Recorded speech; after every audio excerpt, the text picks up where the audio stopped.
Welcome back to FPL Hacks with me, Holly Shand. Today I'm going to be looking at all the signings from the January transfer window and considering which players you should be bringing into your FPL team.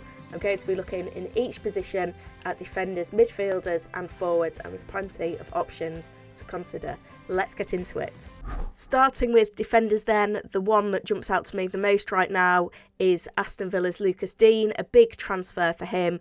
He'd kind of been not at his best at Everton in the first half of the season, having to do more of a defensive role, but we've already seen his attacking prowess come to the fore in his early games for Aston Villa. He's registered 4 key passes in that time, getting an assist, and Aston Villa are a much better defence than Everton. We saw that they were really superior last season and we're hoping to see a few more clean sheets from them this season. 6 so far, certainly some to build on, and we're going to see plenty of attacking returns from Lucas Digne in his time, as he's allowed to get a little bit more forward under Steven Gerrard in this Aston Villa side compared to how he was performing at Everton earlier on in the season. And the fixtures are looking pretty good for Aston Villa as well. Certainly over the next 3, there's some big prospects for some clean sheets. Looking elsewhere then, Newcastle have signed a lot of defenders in the transfer window. We've got 2 fullbacks that are going to provide a lot going forward for the team in the shape of Matt Targett and Kieran Trippier. I'm actually looking though at the budget end of things and to Dan Burn, who's just signed 4.4 million, looks like a great option for him. 2 clean sheets for Newcastle in their last 8 games under Eddie Howe, and hopefully we'll see a further improvement given that the personnel that they've brought in too. He's a great price, and this season he's had 7 shots on goal, so we know that he is a man mountain, and hopefully he can provide lots of attacking returns from corners and set pieces for our FPL team. Now, Everton have conducted a lot of midfielder signings in the January transfer window. They've brought in Dele Alli, Van der Beek and El Ghazi, and I'm quite interested in a few of these players. First of all, looking at Dele Alli, obviously he's been a world-class player in the past. He's more than capable of notching double digits for goals and assists in any season once he finds his form, and I'm tipping him to really flourish under Frank Lampard. Things didn't work out for him at Spurs after a few seasons where he wasn't at his best, but Frank Lampard knows his position inside out, and I really think he can get the best from him, and I think that Dele Alli is capable of getting 10 attacking returns in the tail end of this season. 6.2 million, he's a great option to consider.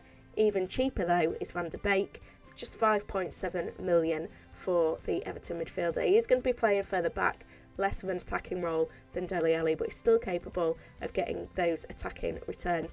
And if we have a look at Everton's fixtures, it's a sea of green over the next 3 games, and that extends beyond this period as well. He's a great enabler at 5.7 million, and certainly one for your watch list, if not in your FPL team.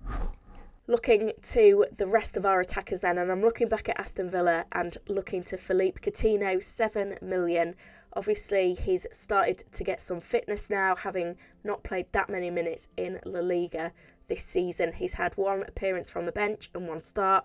He's notched a goal. He's had 4 shots, 3 of which are on target. So we can see there's bags of potential there for both goals and assists from him. He is going to be heavily involved in set pieces, probably sharing some of that duty with Lucas Digne, so plenty of opportunity for him to grab those attacking returns in there. And as we've seen already, Aston Villa have got a very kind set of fixtures.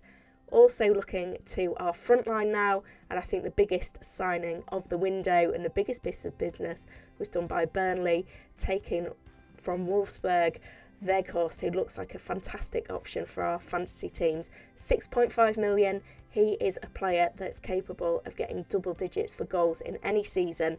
In fact, last season in the Bundesliga, he grabbed 20 goals and 9 assists. He's going to be such a key player for Burnley for the rest of the season. If they're going to avoid the drop, they're going to need goals from him. The fixtures are tough, but he needs to hit the ground running, and he is a player that is more than capable of doing so. I'm really excited to see his relationship up top with Cornet in this Burnley strike force. A big replacement for Chris Wood, who obviously went to Newcastle United in the window. And crucially for Burnley, they have got a double game week in game week 26, and they've still got 3 more fixtures to be rearranged. So if you do buy Weghorst, you're going to get plenty of action from him in the coming week. Now, if you're planning on purchasing someone in this FPL transfer window who is new to the Premier League, please do get in the comments and let me know who you're buying and why. I'm really interested to find that out. The next FPL deadline for game week 24 comes on Tuesday, the 8th of February, 6:15 p.m. UK time. Do not miss it. It's a midweek deadline. It's very easy to miss, so set those alarms. If you found this video useful, please give it a like and subscribe to the channel. And all that's left for me to say is good luck for FPL Game Week 24.